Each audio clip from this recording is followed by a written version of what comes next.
Assalamualaikum warahmatullahi wabarakatuh. Perkenalkan, nama saya Tri Yuliati dengan NIM 21103100016 kelas 5C dari Program Pendidikan Bahasa dan Sastra Indonesia Universitas Tangerang Raya. Di sini saya ingin menjelaskan materi bahasa Indonesia yang berjudul paragraf. Saya ingin menjelaskan pengertian beserta jenis paragraf. Materi yang pertama adalah pengertian dari paragraf.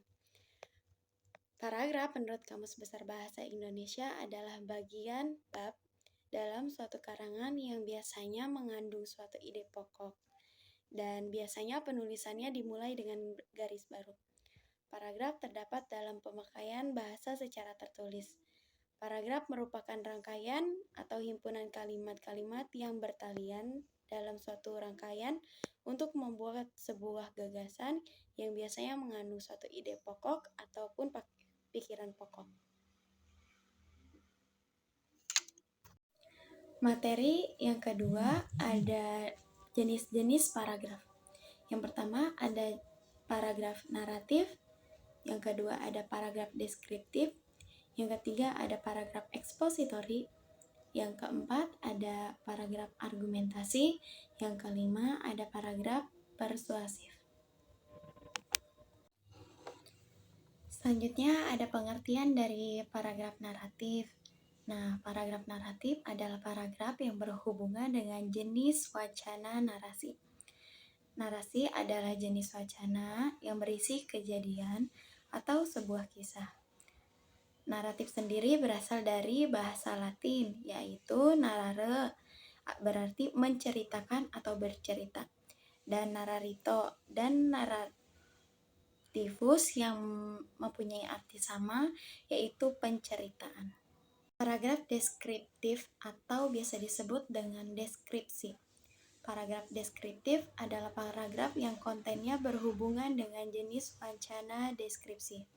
Wacana deskripsi adalah tipe wacana yang berisi penggambaran atau pemaparan dengan jelas, rinci, dan lengkap mengenai suatu hal, baik seseorang, suasana, benda, tempat, sifat, hewan, maupun tumbuhan tertentu. Secara etimologis, deskriptif berasal dari bahasa Latin yaitu describe, berarti membuat gambaran, atau descriptio artinya pembeberan atau penggambaran. Dalam mengembangkan paragraf ini, penulis menjabarkan sesuatu secara lengkap, cermat, dan terperinci, sehingga pembaca dapat mendapatkan gambaran dengan jelas tentang hal yang diceritakan. Paragraf ekspositori atau biasa disebut dengan eksposisi. Paragraf ekspositori adalah paragraf yang kontennya berhubungan dengan jenis wacana ekspositori. Wacana ekspositori adalah tipe wacana yang berisi penjelasan, membentangkan, dan memaparkan akan sesuatu, sehingga pembaca mendapatkan pengetahuan dan wawasan yang telah disampaikan oleh penulis. Ekspositori berasal dari bahasa Latin, yaitu exponere, yang berarti membentangkan atau memaparkan.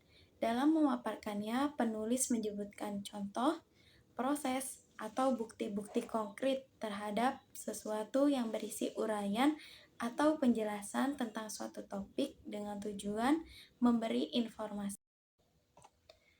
Paragraf argumentatif atau biasa disebut dengan paragraf argumentasi. Argumentatif adalah paragraf yang kontennya berhubungan dengan jenis wacana argumentasi. Wacana argumentasi adalah tipe wacana yang berisi pendapat, pembuktian, pendirian, gagasan, dalih, dasar, atau hujah terhadap sesuatu. Argumentatif berasal dari bahasa Latin yaitu guere, berarti membuktikan atau meyakinkan seseorang, dan argumentatio berasal dari kata arti pembuktian. Dalam mengembangkan paragraf ini, penulis menjadikan pembaca yakin dengan menyertakan bukti konkret sesuai dengan fakta-fakta yang ada, sehingga pembaca dapat meyakini argumen penulis. Paragraf persuasif. Paragraf persuasif adalah paragraf yang kontennya berhubungan dengan jenis wacana persuasi. Wacana persuasi adalah tipe wacana yang berisi ajakan, bujukan, atau himbauan kepada seseorang dengan memberikan alasan atau prospek bagus bagi yang meyakini, melaksanakan sesuatu, atau membeli benda tertentu. Di sini ada contoh dari paragraf naratif. Ibu Susi adalah salah satu staf di PT Adis Dimension Footwear yang setiap hari mengatur pekerjaan agar terkoordinasi. Pekerjaan tersebut dilakukan selama 8 jam kerja. Dari pekerjaannya sebagai staf, ia mendapatkan beberapa penghargaan yang diberikan perusahaan atas kerja kerasnya. Selanjutnya ada contoh dari paragraf deskriptif. Langit Batam mulai terang. Walau jalan raya sempit, tidak sedikit kendaraan yang memadatinya dan terdengar menderu. Anak sekolah mendominasi jalanan tersebut. Pekerja pun turut meramaikan jalanan yang terburu-buru. Perlahan keramaian kendaraan di jalan berkurang hingga siang hari. Meskipun jalanan sempit, namun pepohonan di sekitar jalanan meneduhi para pengguna jalan. Paragraf ekspositori. Contohnya, para pedagang daging sapi di pasar-pasar tradisional mengeluhkan dampak pemberitaan mengenai impor daging ilegal. Sebab hampir seminggu terakhir mereka kehilangan pembeli sampai 70%. Sebaliknya, permintaan terhadap daging ayam dan telur kini melejit sehingga harganya meningkat. Ada paragraf argumentatif.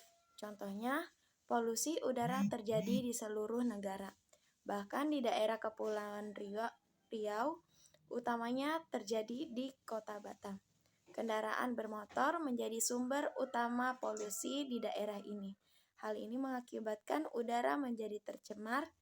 Badan Lingkungan Hidup Kota Batam mencatat bahwa tahun 2016 terjadi kenaikan tingkat kendaraan dari tahun sebelumnya, berakibat naiknya polusi udara sebanyak 125%. Paragraf persuasif. Contohnya, dalam diri setiap bangsa Indonesia harus tertanam nilai cinta terhadap sesama manusia sebagai cerminan rasa kemanusiaan dan keadilan. Nilai-nilai tersebut diantaranya adalah mengakui dan memperlakukan manusia sesuai dengan harkat dan martabatnya, mengembangkan sikap, tenggang rasa, dan nilai-nilai kemanusiaan. Sebagai sesama warga masyarakat, kita harus mengembangkan sikap tolong-menolong dan saling mencintai. Dengan kehidupan bermasyarakat dipenuhi oleh suasana kedamaian dan saling mencintai.